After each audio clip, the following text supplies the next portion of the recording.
Vaetranan,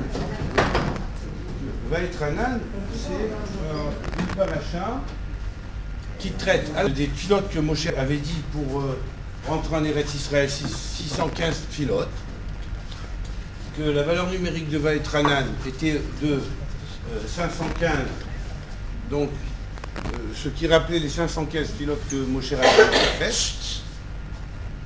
Et malgré tout, apparemment, bon, Dieu dit non, pas question, toi tu rentres pas. Tu as une autre mission, j'ai autre chose pour toi. Enfin, apparemment, pour quelle raison Moshe Rabbeinu ne peut pas venir reposer sur cette bonne terre, qui est la terre d'Israël? Il voudrait bien arriver, poser ses pieds sur une terre et dire voilà, je suis arrivé, c'est bon. Mais non, Dieu ne lui en laisse pas le choix, la possibilité. Croire qu'il a une autre mission pour lui. Et alors,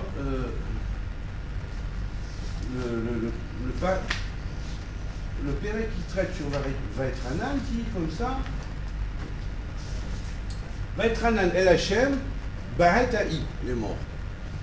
Il s'est adressé à Hachem en ce temps-là, en disant. Et encore une autre fois, le mot Ata est marqué un peu plus loin, qui est un synonyme de temps. Ce Bahet Ha'i fait signification à quelque chose qui va se passer aussi à la fin des temps.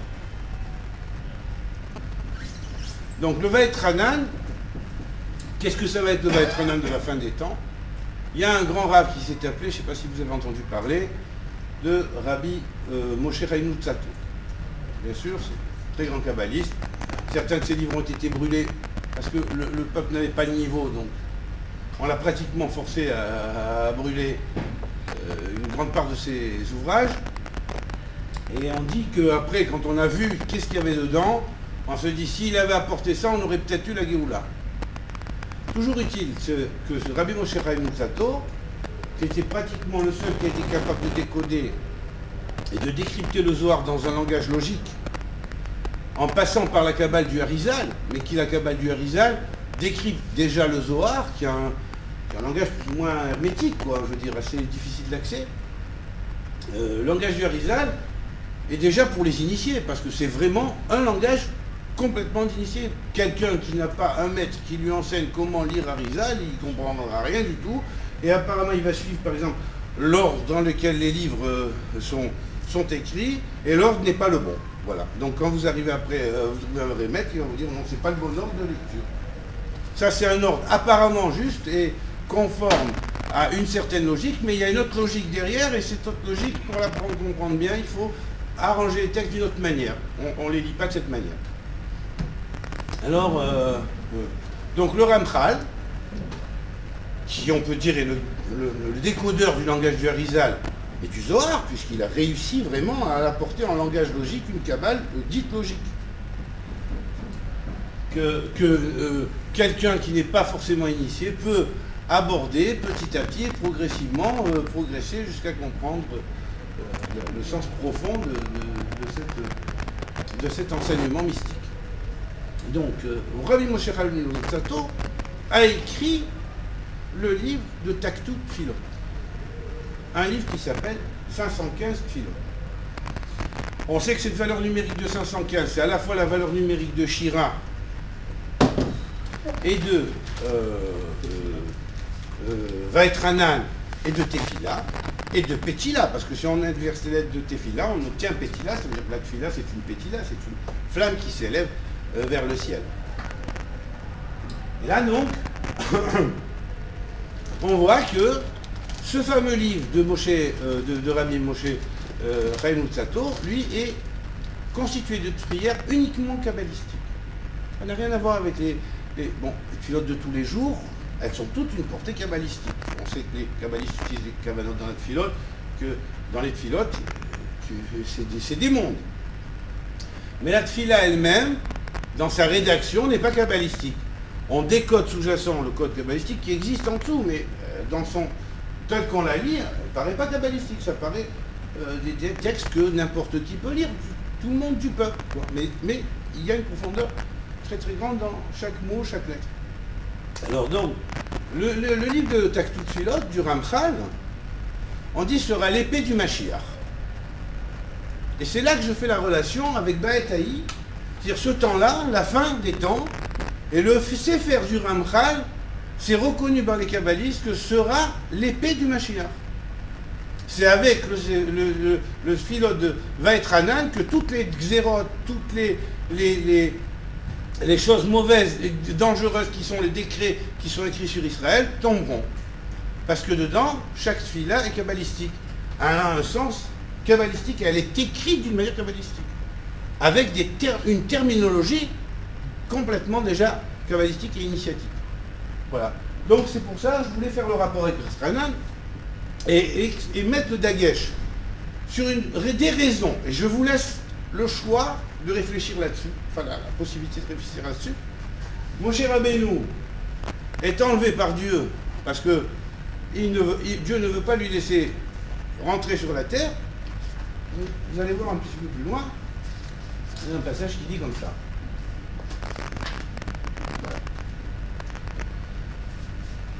Ne vous faites aucune image de tout ce qui est dans les cieux, dans la terre, dans les airs, ni poisson dans les eaux, ni dessous de la terre, hein, ni quelque chose qui rampe sur la terre. Tu pourrais, je traduis tel qu'ils ont traduit ici, je vous lis la traduction de Munk, tu pourrais, portant tes yeux vers le ciel, voyant le soleil, la lune, les étoiles et toute l'armée céleste, te laisser entraîner, bon là, et les servir, hein, et les servir, et les suivre.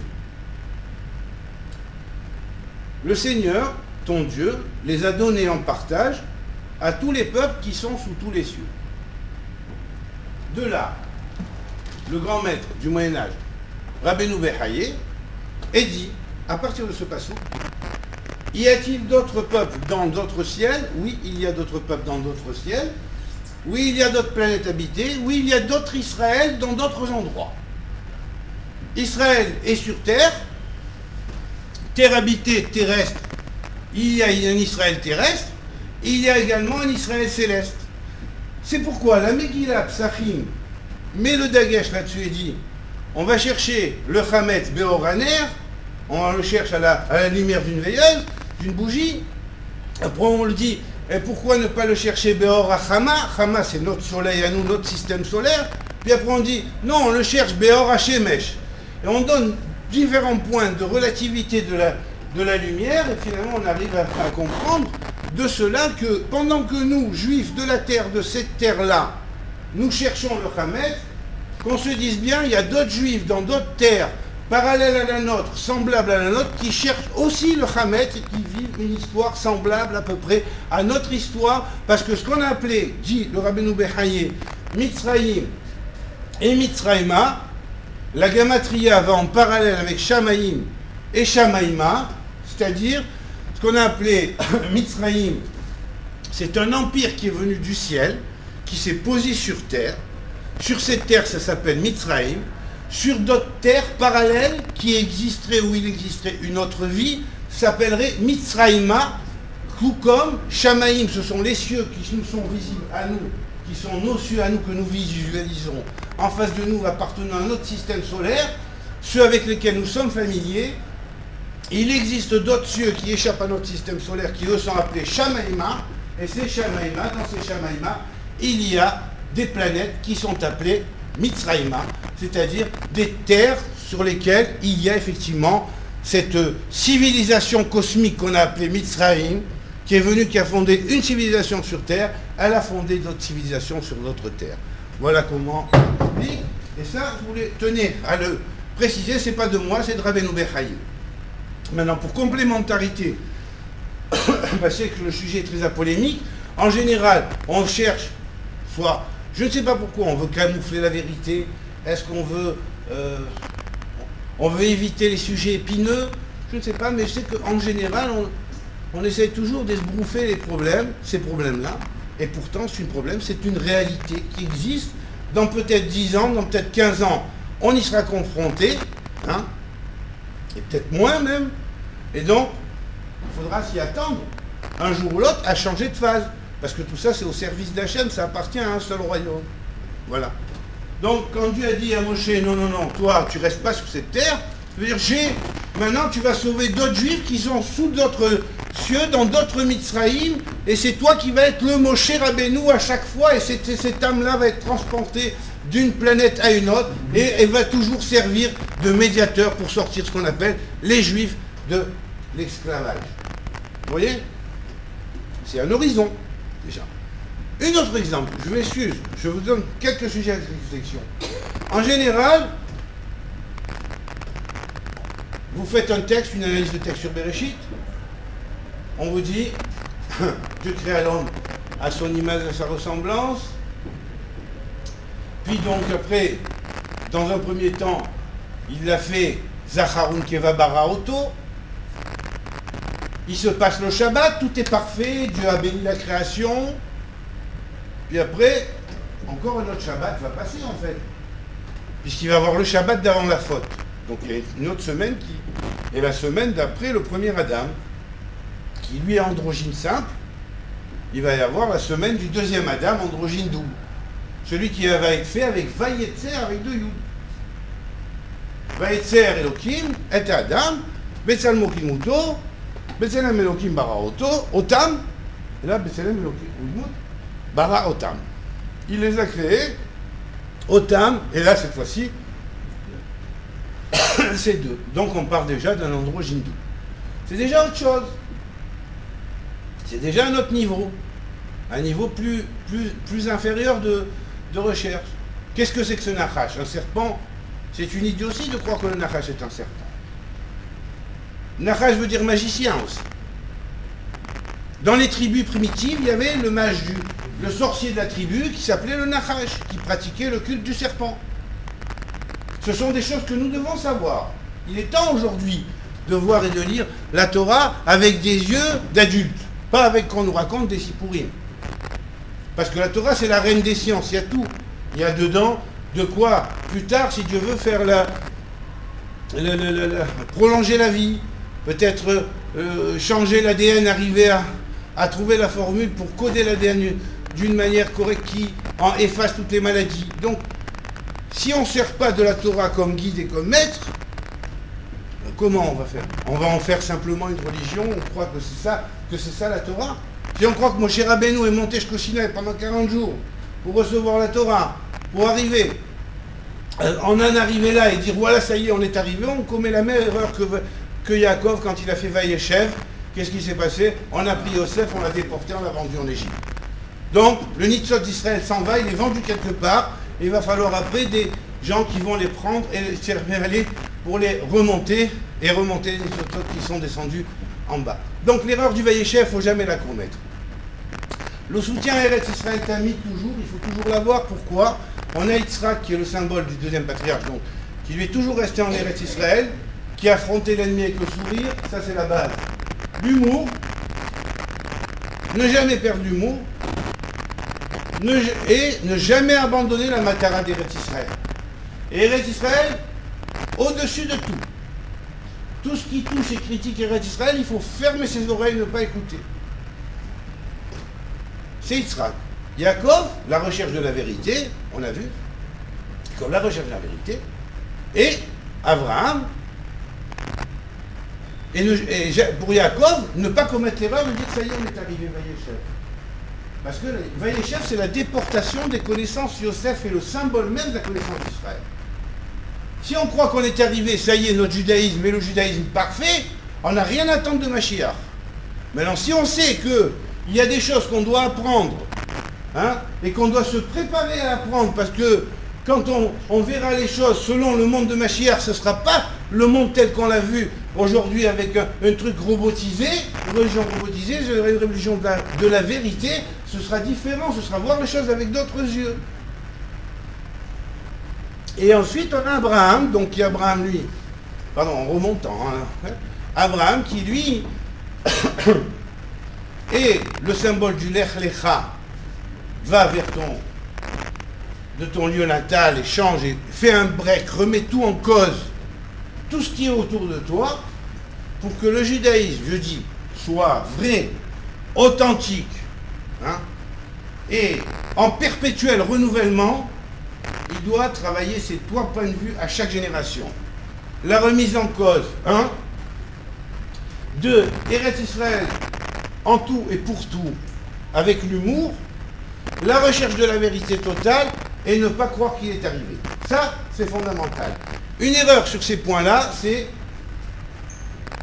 commettre une brisure dans soit Chesed, soit Gvura, soit Tiferet, et ça a entraîné la chute de Yesod et la déportation de Yesod, c'est-à-dire la racine des connaissances, et après il va falloir des gens qui vont descendre dans les abîmes pour récupérer ces Yesodot que nous avons laissé tomber, que nous avons oubliés. Le peuple d'Israël est un peuple qui a dit à devenir un peuple de prophètes et de prêtres. C'est marqué. Il ne faut pas se sous-estimer. On n'a pas le droit de se sous-estimer. On est tous, un jour ou l'autre, capables et en passe de pouvoir recevoir une illumination divine et recevoir directement d'Hachem. Et c'est ce que Dieu veut un jour, que les choses se passent comme ça. Qu'on ne soit pas dépendant toujours d'aller demander ou de ça, mais que chacun en sa voie reçoive aussi la connaissance. Donc pour ça, on doit se faire des kélim aptes pour recevoir la connaissance, se préparer à lire et étudier ce qu'il faut apprendre pour ça. Voilà. À donner au peuple d'Israël la clé de l'espace-temps. Il y en a qui sont déjà arrivés au temps messianique. Nous, chez nous, on n'a pas encore reçu le Mashiach. Mais le Mashiach, c'est pareil, il fait la même chose que Moshe Rabbeinu. Hein, ces deux âmes spéciales, elles font la même chose. Donc, nous, on n'a pas encore reçu le Mashiach. Quand on recevra le Mashiach, on se recevra aussi la clé de l'espace-temps. C'est-à-dire la possibilité, nous, d'être ici, nous, juifs, d'être là, et en même temps, de voir, de savoir, de sentir, d'être en connexion avec ce qui se passe ailleurs. Vous comprenez? C'est vaste. Mais ça se développera dans le futur. Vous voyez? Donc, quand on parle de délivrance réelle, ça veut dire qu'en fait, toute la planète, la Terre, toute la planète suit une révolution, on reçoit de Dieu la clé de l'espace et du temps. C'est-à-dire qu'on peut explorer l'espace. Pour nous, ce n'est pas seulement la vitesse de la lumière, puisque d'après nos textes, il y a 10 fois, 20 fois, 100 fois, 1000 fois, 1 million de fois la vitesse de la lumière, vous comprenez? Donc la vitesse de la lumière, c'est un paramètre pour notre monde à nous, qu'on ne peut pas la dépasser, mais dans la Torah, il y a des codes, qui permettent de dépasser la vitesse de la lumière. Vous avez bien vu comment, par exemple, certains rabbinim, par exemple, étaient capables, par exemple, d'aller voir ce qu'il y avait dans le premier ciel, deuxième ciel, troisième ciel. Comment c'est possible? Pour aller voir ce qui se passe dans le premier ciel qui est au-dessus de nous, il faut qu'ils traversent toute la galaxie et tout le réseau, toutes les galaxies qui sont dans notre espace physique. Il faudrait des milliards d'années pour faire ça. Donc comment est-ce possible, hein, qu'un Chanor soit monté dans le premier ciel, après dans le deuxième ciel, et le troisième ciel et le quatrième ciel? Shlomo Amelech aussi, comment c'est possible? Les Yordé Merkava, ceux qui ont dit qu'ils étaient capables d'explorer la Merkava, ils le faisaient aussi. Comment ils le faisaient? S'il n'y a pas, à l'intérieur de la lumière, des halakim et des espaces. Des halakim. Des espaces-temps qui, eux, sont codés. Ils ont une possibilité de monter à l'échelle supérieure. Vous voyez? Pourquoi le Kohen est appelé Kohen? Le Kohen est appelé Kohen parce qu'il connaît ce secret. Le Kohen Gadol est celui qui doit connaître ce secret.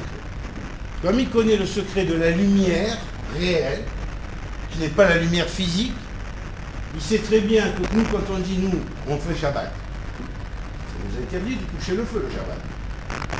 D'accord ou non? Bnei Israël, Ragilim, c'est assourd la haine de toucher le feu. D'accord ou non? Pour les enfants d'Israël normaux, c'est interdit de toucher le feu, parce qu'on nous dit, le feu est le premier élément de la création,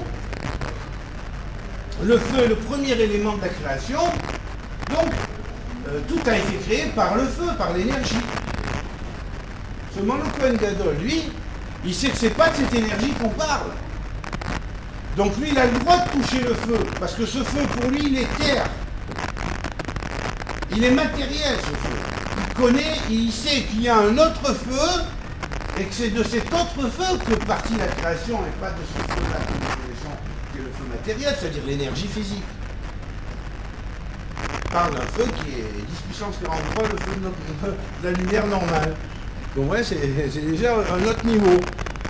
Alors quand le Kohen a accédé à cette connaissance-là, hein, il connaît le chélek de temps et d'espace, hein, le 76e d'une fraction de quelques secondes, il sait quel est le 76e d'une fraction de quelques secondes dans lequel ce changement est possible.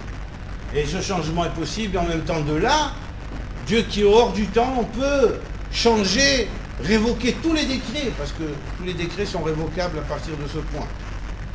Vous comprenez? Donc, c'est le vrai Kohen. C'est pour ça qu'on dit que quand, par exemple, il n'avait pas la kavana au point, il pouvait être brûlé sur place. Parce que il connaissait le secret du feu supérieur, et donc si il n'était pas prêt comme représentant du peuple pour l'amener au Olam Haba, parce que lui, le Kohen, son statut, c'est de faire la transition entre ce monde-ci et l'autre monde. Donc le Kohen, pourquoi on lui donne 8 vêtements dans le Mishkan? Ce Kohen Gadol, il s'habille de 8 vêtements. Hein? Chacun des 8 vêtements a sa signification. Ces 8 vêtements sont, comme dirait, les 8 vêtements de l'âme avec laquelle l'âme s'habillera pour entrer dans le Olam Haba. Comme 8, c'est le nom correspondant au mot Abba. Olam Haba. On sait qu'il y a 10 sphirotes par lesquelles le monde a été créé. Viens, cherche-moi il y a le l'arbre des sphirotes. Il y a 10 sphirotes par lesquelles le monde a été créé. Dans les 10 sphirotes, il y a une sphère correspondante à Aaron. On l'appelle Od. On l'appelle Od. Elle est là. Vous voyez? Ça représente la sphère d'Aaron. Si vous comptez du plus le haut, celle-là n'est pas une sphira, c'est la connexion entre deux. Alors, vous faites 1, 2, 3, 4, 5, 6, 7, 8. Vous voyez? 8. En partant du haut de Keter, 1, 2, 3, 4, 5, 6, 7, 8. Vous voyez? Od, la sphère d'Aaron, le prêtre est placé à la 8e place. Maintenant, si on part du bas, et on fait 1, 2, 3, 4, 5, 6, 7, 8, on a Bina, qui est l'intelligence divine, qui est la sphère commandant ou représentant le Olam Haba. Vous voyez que le 8 désigne à la fois, en partant du haut vers le bas, la sphère de Aaron, à Cohen, et en partant du bas vers le haut des sphirotes, la sphère commandant le Olam Haba. Donc quel est le rôle qui est donné à Aaron? C'est le rôle d'intermédiaire dans ce monde entre le Olam Hazé et le Olam Haba. Comme ce Olam Hazé est appelé la nuit, là et là, la gamatria de Cohen est égale à 75, là et là. Parce qu'il est déféré dans le monde de la nuit pour apporter la lumière. C'est pourquoi son nom, Aaron, oui, est proche du mot Aaron, comme le Aaron à Kodesh aussi, qui est la lumière du Noun. C'est-à-dire la lumière du Noun, c'est-à-dire la lumière du Noun qui désigne les 50 portes de l'intelligence, c'est-à-dire la sphère de Bina. Donc, la lumière du Noun, le Aaron à Kodesh, c'est la lumière du Noun, c'est-à-dire les 50 portes de l'intelligence de la Bina, hein, d'accord, qui monte vers cette sphère-là, qui est appelée la mère divine, la conceptrice des mondes. C'est le nom de Dieu en tant que mère divine, conceptrice des mondes et monde futur. En ce quoi qu'il est monde futur, en ce qu'il est le saint futur dans lequel toutes les créatures vont naître ou renaître. Soit après cette mort, ou après l'autre mort, ou après l'autre mort, mais à la fin, ils vont tous renaître là-bas. D'ailleurs, c'est la raison pour laquelle le mot mètre, en valeur numérique, est égal à molad sikhli, naissance spirituelle. Donc vous voyez comment, dans deux mots, c'est un langage. Le nombre parle. Il n'y a pas de mort. Il y a renaissance spirituelle. Molad sikhli. Le nombre commandant Yesod sikhli, c'est-à-dire formation de nouveaux corps selon des nouveaux fondements ou éléments spirituels, est égal aux mêmes valeurs numériques du mot mort. Donc il n'y a pas de mort réelle, il y a transformation et passage vers un monde plus haut, qui est le monde du 8. La valeur numérique de mètre, c'est 440, 4 et 4, 8 en valeur numérique par preuve par 9. C'est-à-dire, tout le monde part au Olam Haba. C'est pourquoi la valeur numérique de mètre est égale aussi à Bevet Hachem, dans la maison de l'Éternel. Vous voyez? À la maison de l'Éternel, 440. Alors, pour vous expliquer que les nombres sont vraiment un second langage de la Torah, hein, c'est le langage qui permet de comprendre qu'est-ce qui est marqué vraiment dans la Torah. Le texte littéral ne nous donne que le sens simple. On peut éventuellement chercher un petit peu plus profond, philosophique, mais on ne peut pas aller très loin tant qu'on n'est pas éclairé par le tremplin du nombre. Dès qu'on est éclairé par le tremplin du nombre, alors là, c'est des mondes qui s'ouvrent à nous. Vous comprenez? Un autre... à quoi servait le Mishkan? Le Mishkan, le petit opuscule que j'ai fait sur le Mishkan, tout est bien, très bien détaillé, point par point, expliqué, analysé.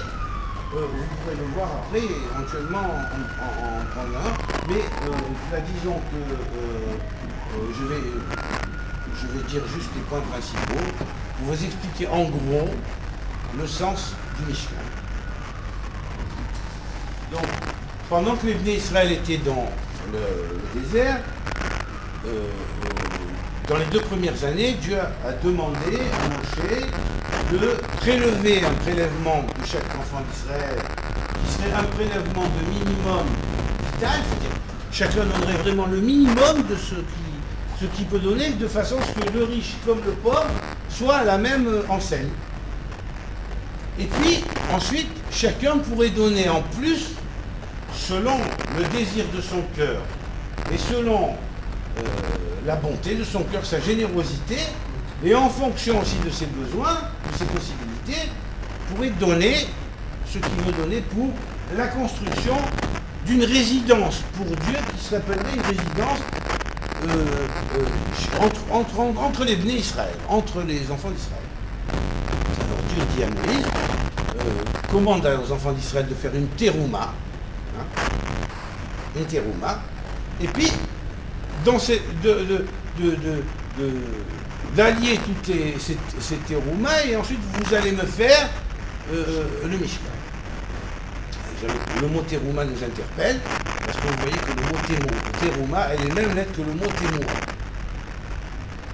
Temoura, c'est quoi? C'est la permutation des lettres, la transposition des lettres, mais aussi la transformation. Temoura veut dire transformation. Tomer, ça veut dire rendre pur quelque chose qui n'est pas très pur. Rendre sacré quelque chose qui n'est pas sacré, arriver à le rendre sacré et l'induire d'une puissance qu'il n'avait pas avant. Donc faites une trouma, cette trouma, le sens profond de cette trouma devait amener à faire un sacrifice qui allait transformer l'individu. C'est-à-dire que le but de la trouma, c'était de transformer les enfants d'Israël.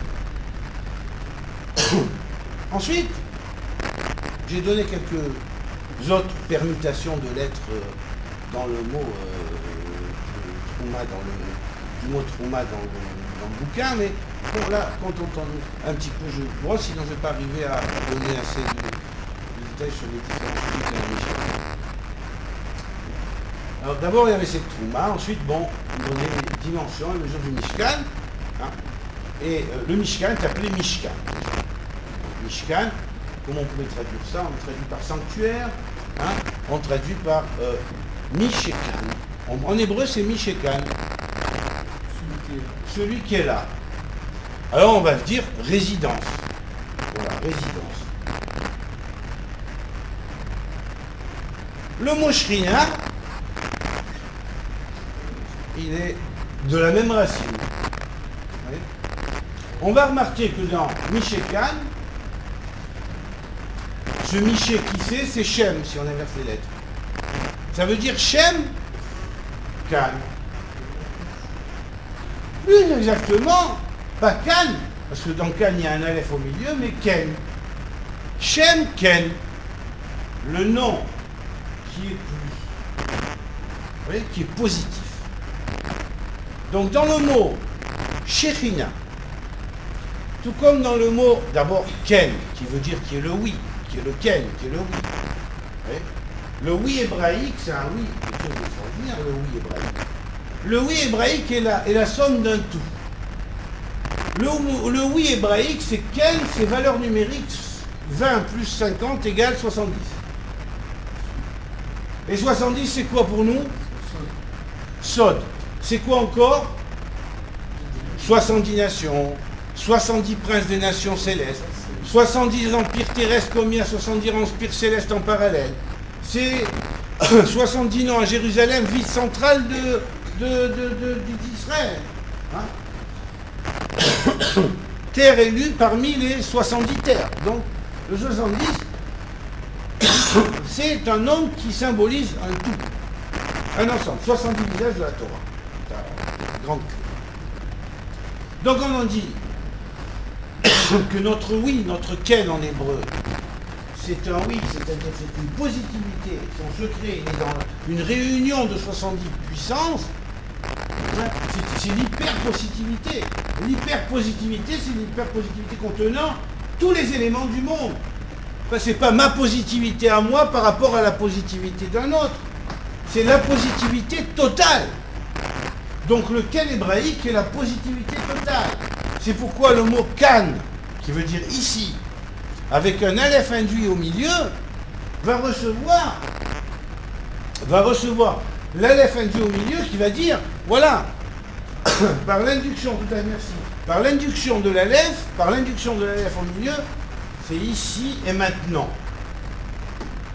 Pour dire que cette positivité totale, pour la vivre réellement, doit être ici, maintenant et positif. Si on n'est pas dans le présent, mais qu'on a nos pensées qui sont vers le passé ou vers un futur, hein, et qu'on ne vit pas bien comme on est maintenant dans l'instant présent, on ne peut pas vivre cette positivité-là. La positivité, cette positivité, elle est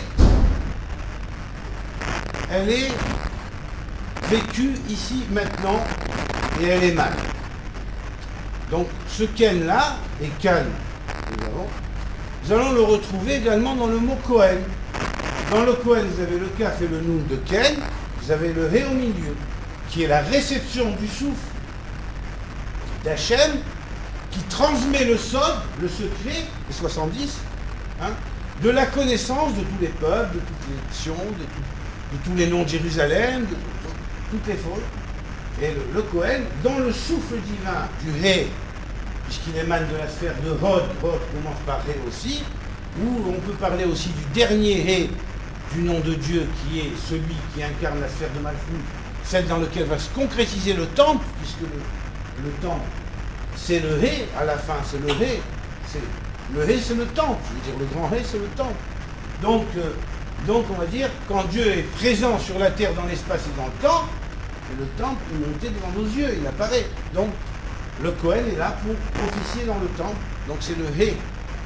C'est la cristallisation du souffle divin qui est arrivé à amener les grands secrets dans le monde d'en bas pour les faire,